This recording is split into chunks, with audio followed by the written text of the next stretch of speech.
It is officially July, which means it is the start of one of my most favorite months of the year for the Secondary Science Simplified podcast. And that is our month full of guest interviews with full-time high school science teachers, just like y'all listening. So this is my second year doing this after such great feedback from y'all last summer. I knew I had to kind of make it a tradition. And I am so excited to share with you these wonderful conversations I've been having this summer. And I'm going to do that all month long. So the way this process worked, if you're wondering and you kind of missed it, is all last school year, I accepted applications to come and be on the podcast. And after reviewing those applications in May, I picked 12 applicants to interview. And so 4 of these conversations I'm going to be airing this month. And then the other 8 I'm saving and I'm going to sprinkle and share throughout the next school year.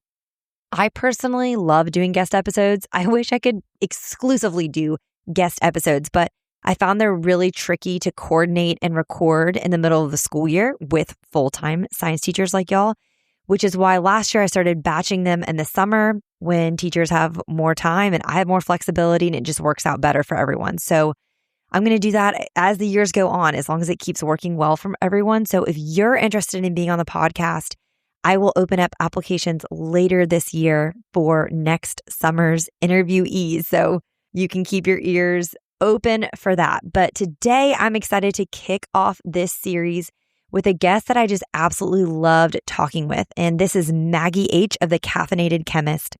Maggie is a high school chemistry teacher in Texas.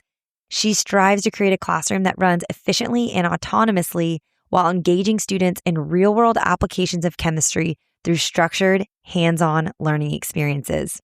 Maggie has such a wonderful outlook on her role as a teacher, and I just loved her attitude and her approach to so many different topics that we discussed. We covered tips for CP, honors, and AP chemistry teachers because she teaches all of those levels. We covered how she uses classroom jobs to run her classroom smoothly, and I was obsessed with this. I've never really heard of anyone doing this at the secondary level, so I loved hearing about this. And we covered how she creates her own lab simulations using AI for absent students. And she shared the link with me to her Google site of all the ones she's created and she's continuing to create, and I get to share that with y'all. So I'm really excited about that. Honestly, I wish I could teach at the same high school as Maggie. I think she just would make the most wonderful coworker and encourager. I mean, I left our conversation encouraged and inspired, and I really think y'all will too. So without further ado, here's my conversation with Maggie. This is Secondary Science Simplified, a podcast for secondary science teachers who want to engage their students and simplify their lives. I'm Rebecca Joyner from It's Not Rocket Science. As a high school science teacher turned curriculum writer, I am passionate about helping other science teachers love their jobs, serve their students, and do it all in only 40 hours a week. Are you ready to rock the time you spend in your classroom and actually have a life outside of it? You are in the right place, teacher friend. Let's get to today's episode.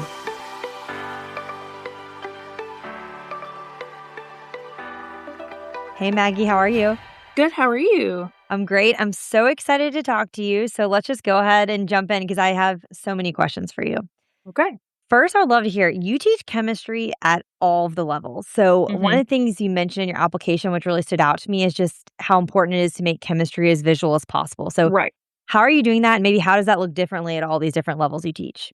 So chemistry is something we're asking them to believe us, right? Like we're asking them to believe us, at least at the beginning when we're talking at the micro level. Like, trust me, atoms exist. And so I utilize a lot of like FETs and manipulations, like anything that I can do to zoom in. Sometimes I even have like in my lower levels, like my on-level chemistry, I'll like, okay, let's put on our chemistry goggles for a second and let's zoom in and think about what we see, like talking about solids, liquids, gases, and things like that. And so I think with the lower levels, you're having to get their trust. I think with the upper levels, they just believe you. Like, oh, you're the teacher. Of course, what you're saying is true. But I think at the lower levels, you almost have to get them to buy in that you're not just, saying these things. Like this is legitimate, and it really does have an effect on the macro level later. It's so true. It's all that micro informing macro is so important. And it's hard because it is so abstract and there's not a lot that they can necessarily visualize. So you mentioned you like using FETs. Do your students enjoy those, or is it kind of just like you do it because they need to do it? Some do, some don't.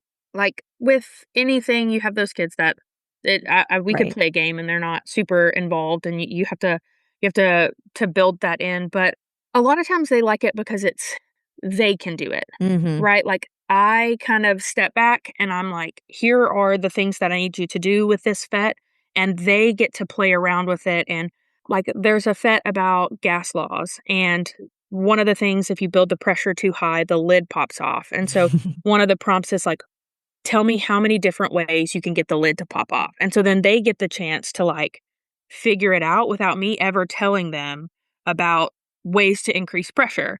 And so they get to figure out, if you make it too hot, you increase pressure. If you add too many molecules, you increase pressure. And so I think they like that it's not me just talking at them forever and them trying to remember the thing that I said. They actually get to see it. And then later, it just comes second nature. Oh, of course, if you increase the pressure, because that makes the molecules move more. And so, I love it too because I just feel like they feel low stakes in the sense that, like, a mhm, kid can't mess it up or get hurt, so they're less stressed than they are in, like, a traditional lab. right. My very first one I ever used was with biology, and it was it's like this diet and exercise simulation, and it was a similar thing of they got to see how if they did a certain diet, like, the FET just kind of exploded Mhm, versus mhm, it would get and the heart would, like, flash if they were not eating enough, and it's just similar, like, with the pop-off. It's just an exciting, "Let's see if you can make it do this." mhm. Okay, I would love to hear just a specific tip that you have for teachers who teach each of those levels. So I'm thinking of like the listener who's like, I'm teaching general chemistry for the first time or honors or AP. What would be something you would specifically tell each of them to encourage them since you do have experience at all these different levels? Yeah, for on level, my only piece of advice is, like, don't take it too seriously. I think that was my mistake going in. I thought every student that I taught at on level was gonna be a chemist. And Mm. really, I'm just trying to build thinkers. I'm trying to build informed members of society Mhm. that can listen to something and go, "Ah, that doesn't make sense." And so I'm not trying to build a chemist. I'm just trying to build like a good I always say, I'm just trying to build a good human being. I think that's the and like what you said, a good thinker is so true because chemistry is truly a critical thinking course. So Right. it's not necessarily about like, do you understand how electrons basically determine everything? Right. But like, can you think critically about things? Exactly, and if they learned some chemistry along the way, that's great. Right. But I'm not trying I don't that was my mistake my first year, is that I was too serious about it. I just wanted to build all these chemists, and that's just not what they're gonna go off and be great members of society, not Mm. necessarily chemists. I remember thinking that everyone was going to love biology as much as me. And I was like personally offended that I couldn't make certain kids care about it. Yes. It was just like so naive. The same I hear all the time, I love you, Miss Hunter. I don't love chemistry." Like, Hey, you'll take it at this it's point. Yeah. yes, exactly. For honors, these are gonna be, like, I just know that these are my ones that they're probably gonna have to take chemistry in college. Mm. So, I think about what skills were such and probably not all the chemistries, but they're gonna need that intro gen chem. Okay, so what were the skills that made so many of my peers drop out that first year? Nomenclature. That was a huge one. So I really hit that in honors. I'm not so hard on level if they don't understand nomenclature because they're probably not going to take that gen chem. Mhm. A big, like, thing that teachers debate online for chemistry is sig figs. Mhm. Well, the colleges that we feed into in East Texas, they all look at sig figs, and that's gonna be the thing that's gonna make people drop out. So as much as my honors kids hate it, we hit sig figs because I want even if they don't take it, I want them to be able to take it. Right. And then AP, I don't know that I have any good advice. I've only been teaching AP for, like, 2 years, 3 years, and we're just rocking and rolling. I guess my piece of advice would be to find the AP Chemistry Facebook group Mhm. For sure. because everyone in there is so kind and supportive and willing to give all of their materials. I have Mhm. not had to purchase or make my own materials for AP Chemistry at all, and it has been wonderful. Mhm.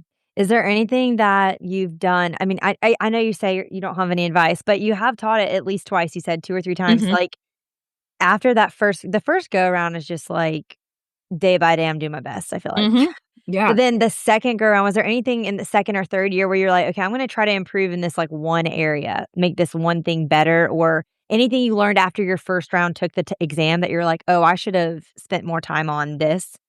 No, I had a very interesting second year with chemistry. It was a very interesting group of kids. They're the group that they took AP chemistry because they love me, not Mm. because they're super interested in chemistry necessarily. Most of them didn't take the test. They just Oh, wanted, interesting. yes, I had one girl, I absolutely adore her, but she took the class because she knows after the AP exam, we tie-dye t-shirts.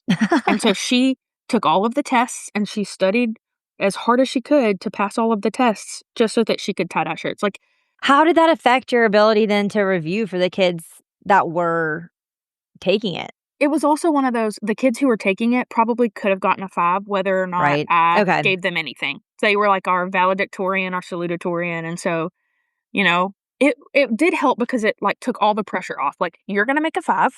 And Yeah. then you guys, y'all Aren't are gonna take just it. trying to pass. Yeah, y'all aren't Mhm. gonna take it." And so it was a very low stakes. I know next year though, I have a bunch of people. I've got probably double the class that I had this last year. And one thing that I'm looking to try to do better is I want to try the flipped model. I've Mm. never done it before and see how that goes with like the practice in class, but Yeah. the notes and lecture at home. I tend to think that AP is a fun group to experiment with because they Mhm. do tend to be the highest achievers, most motivated. Mhm. But they're gonna do what you ask them to do. And I'll say I did take AP chemistry in high school because of I just love the teacher. So Mhm. I can relate to your Mhm. students, and somehow by the grace of God, I made a 4. I always say, like, I'm like, I, like, walked out of the exam and cried 'cause I thought it was so hard, but I Mhm. still ended up taking chemistry in college because I was, like, anal and I just felt like I should retake it, and it was so easy. Right. But I think that's such a good encouragement to your students, like, even like, those ones that didn't even take, like, Chem 1 and Chem 2, like, 101 and 102 are a joke because it's everything you've done in AP Chem. Right.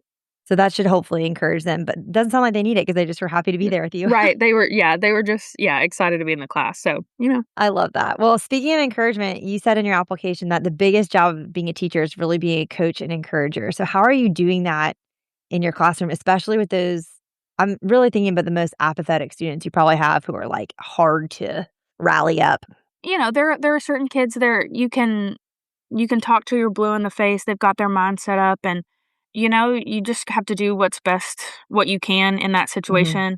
I actually got that from one of my chemistry professors. I think so often when, like, students get into chemistry, this is the first time they've ever had to work hard. Mm, I totally. think a lot of times students can go into a class, and if they kind of pay attention in class, do the work, then they're going to get an A or Hmm. B, and they're okay with that. I get a lot like, this is the hardest I've ever worked, and I'm only making a B Hmm. because it's just not, chemistry is not intuitive. It's like you said, critical thinking, and some of them have not used their critical thinking skills nearly as much as they should.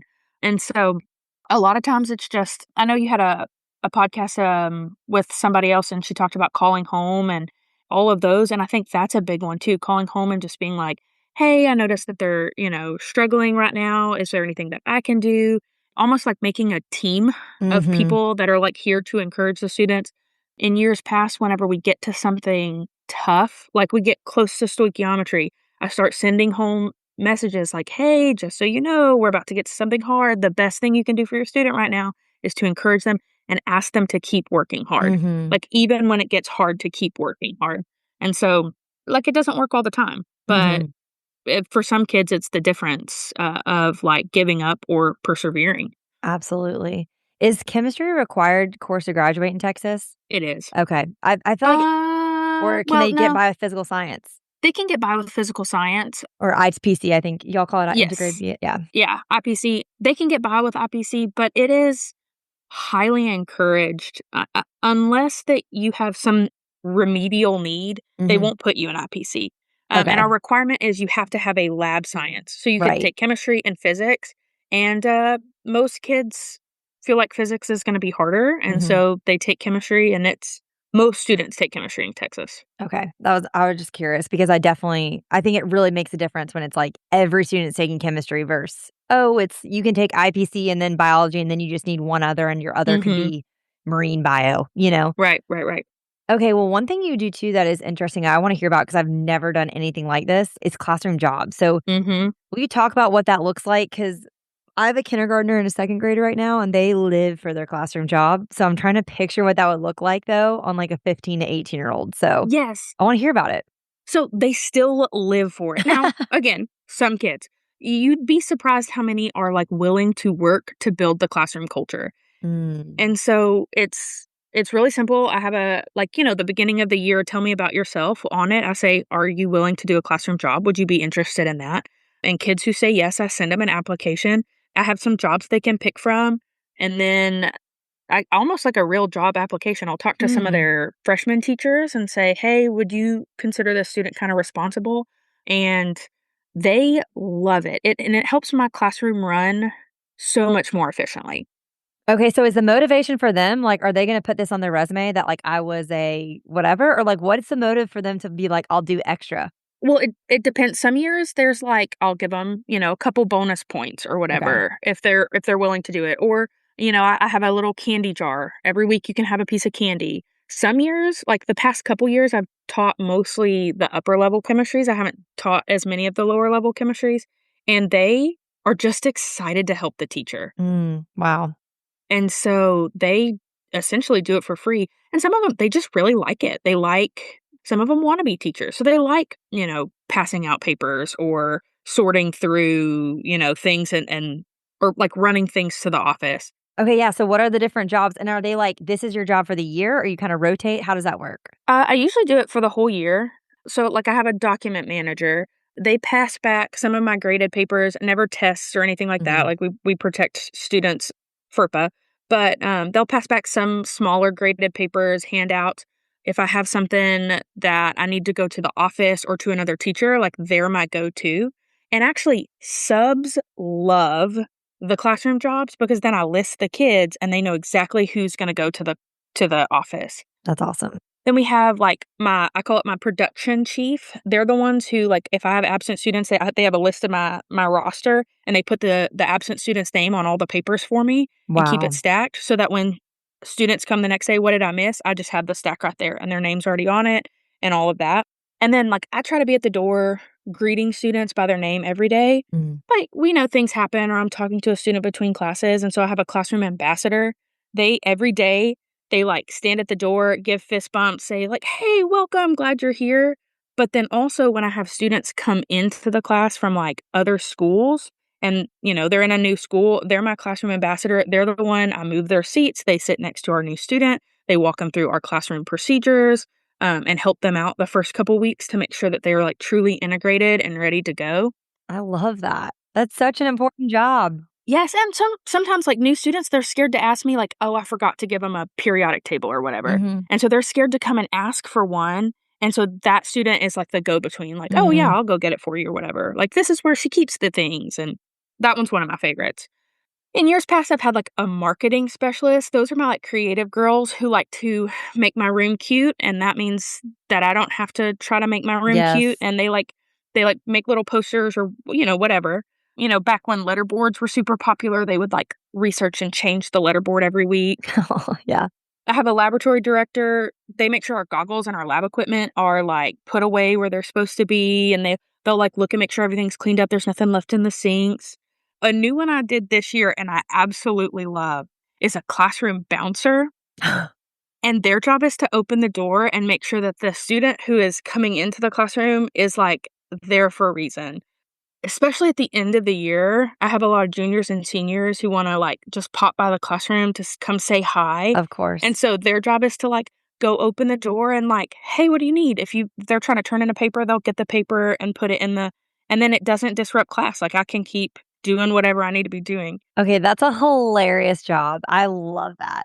They love it, they take it so seriously. I had a kid this year, he would, like, stand, like, a almost just, like, with his arms crossed, like he was a legitimate bouncer, it was hilarious. Okay, so how did you come up with all these? Partially just thinking about what I needed in my classroom. Like, what do I struggle to implement every day? Because I'm a little bit of a scatterbrained teacher. So, where am I falling short, and how can a student pick that up? Something easy. I love utilizing students. I'm like, they're free, Yeah. free labor, Yes. and they are often willing to help. So you said for rewards, you're just kinda like, "Here's some it's all very, like, basic. It's Very nothing very basic. exciting. I guess you could write them a really good college recommendation letter if you Yes, wanted. for sure. And what do you do if they're absent or if they're sucking at their job? So, if they're absent a lot or they're sucking at their job, I may, like, talk to them, like, because sometimes they sign up, I give them the job, and then they realize, like, I don't actually wanna do this, yeah. don't wanna do this." And so usually if I talk to them, they're like, "Yeah, really not interested." That's enough. So then I just find the next person on the list. But when they're absent, like, if that means I have to pass back the papers one day every 6 weeks or Yeah. 3 weeks, that's fine. As somebody once told me, like, if the student does their job only 80% of the time, that's 80% of the time you don't have to be doing the That job. is a great quote. That's so true. I'm a little bit of, like, a control freak, I guess. Like, I just want to make sure that everything is going right, but, like, if I can just give up and, like, you can do it. It doesn't matter if you do it a little bit different than maybe I would. It's getting done, and I don't have to be the one staying late to do it. That's awesome. Okay, this is, like, totally off the wall, but I think you have good ideas, so I would love your opinion. How do you handle bathroom stuff? 'Cause it seems like you're solving problems, and that can be a problem for teachers. Do you have, like, a bathroom policy, or is it just kind of a free-for-all? Yes, people get really upset with this question sometimes because I think a lot of people believe anytime a student asks to go to the bathroom, it's because they need to go to the bathroom. And I think anyone who's ever been in the classroom knows that that's not the case. A lot of students do. They need to go to the bathroom. And that's fine and I want them to be able to do that. But I'm trying to decrease the amount of the amount of time that they're out of class because the more you're in class, the more you retain. And two, to kind of decrease the amount of stuff that happens in the bathroom. Mhm. So what I have in my classroom is called mole bucks. I think a lot of chemistry teachers use them. And I give them like 6 to 9 a semester, and they can use them for lots of different things. One of the things that we use them for is bathroom passes. Like those are times where you can go to the bathroom or you can leave to go to other classrooms or other, drop stuff off with other teachers, things like that. But I also let them use them as bonus points Cool. at the end of the year. And so if you need to go to the bathroom, please go to the bathroom. That's what they're for. But a lot of students will make a point to go between classes when we really want them to go Mhm. to ensure that they can use their bonus points. And That's so I awesome. have a lot of kids at the end of the 6 weeks or 9 weeks will give me all their Mobucks. They have all of them. We'll use them for bonus points. And then other kids go through every single one of them. And that's fun, however they want to use them. And of course, if we get a situation where like a student's like, no, no, no, no. Like Right. I have used all of my Bullbucks and Yeah. I have to go. Well, then you can go. Right. But that is few and far between that happens. For sure. I love that. Okay, well, another thing you do that I think is so fascinating is you've created virtual labs for all of your in-person labs. So I'm fascinated by this. So I got to know how you did this. I can assume why you did this, obviously, is to decrease Mm-hmm. makeup labs because that's like the worst. Mm-hmm. So how did you go about doing this? This is amazing. Well, so, thinking about those fits, like those are things that if a student's absent, I can send here's the link, go do it. So I just thought, surely they're talking about AI can code and, you know, AI is going to take all these coding jobs. And I hope that it doesn't. But Mhm. so I just got on ChatGPT and very simply asked, can you make simulations? Can you code simulations? And ChatGPT's like, yeah, what do you want me to do? And so my prompt always is, I need to code a simulation that I can embed into a Google site Mhm. that's going to do this. And I just walk it through what I want students to be able to do. I want them to be able to drag over a sample to pick it up and then drag that sample that they picked up over a flame. When that sample gets picked up over the flame should change colors based on the sample. And then Mhm. I'll tell it what samples I want it to pick. And usually ChatGPT or really Canva AI, I think does the best job. Canva AI. Okay, good to know. Yes. I think because it always ends up cuter. Oh yeah, ChatGPT makes the ugliest stuff. Yes, Like yes, his worksheets are ridiculous. horrible. And so, I wanted to do this. Well, Canva AI already kind of knows that copper is going to burn blue and strontium's going to burn like a red color. And so I don't even have to go in and tell it that usually. And it built it and then I can copy and paste the code into a Google site. Now, it does take some fiddling with it where Mhm. it'll come up and I'll say, "Oh, okay, actually I don't want it to do this." And I'll type that in. And it just takes a lot of back and forth. Okay, actually I want it to do this or when it does this, I want it to look like this. And so It takes about 45 minutes, 2 hours if you're really being nitpicky Wow. about how you want it to look. And then it's done though forever. Forever. And then I just post it, I put it in on my website, and when students are absent, here's the same worksheet I gave everyone else. Mm, And what I like is I can even embed, like, the skill that I'm looking for. For example, mm. I have one about density. Well, they're doing the density lab, really the skill that I'm looking for is, can you read between the lines with sig figs and know how to guesstimate between? So I can embed that in there where every single time it gives them a different number, and they have to read between the lines of where that's gonna be and get the right number of sig figs. I love that. And, like, I'm thinking about if you ever, you get strep or something, so you're Mhm. out for 3 days, like, you don't have to totally throw Right. everything out the window. That's amazing. And so you have them all on a Google site, which you linked Yes. so generously, so I'm gonna link that in the show notes if anyone wants to check those out, which is amazing. So all you're having to do is, like, you're pulling up a page on your Google site and it gives you an embed link. Yeah. Mhm. Amazing. And so I embed it, as we go through the labs. And I have one of my coworkers has started to do it for IPC too. So we'll start adding those in too. That's awesome.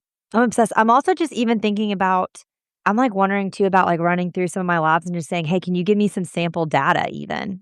Because sometimes Hmm. I'm even just wanting them to practice data analysis. Can you give me, Yeah. like, legit data that would actually come from this? That's amazing. I'm so excited that you've done that. So that's how you're using AI.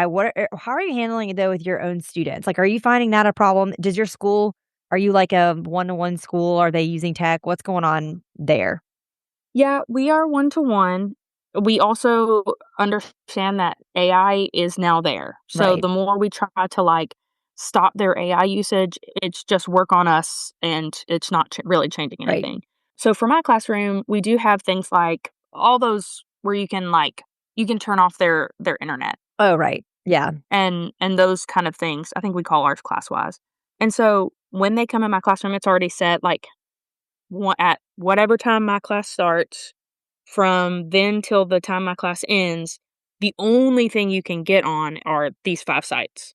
And so, Okay. but I've tried to decrease computer usage. Now we use the FETs and we do things to let them see, but I've tried to go more paper and pencil the last couple years, especially with all of this research coming out about how important it is. Mhm. And so we've kind of flipped, at least in my classroom, back to more of a traditional paper, pencil, whiteboard, stuff like that. Well, especially with the quantitative science, I just think it's so much easier.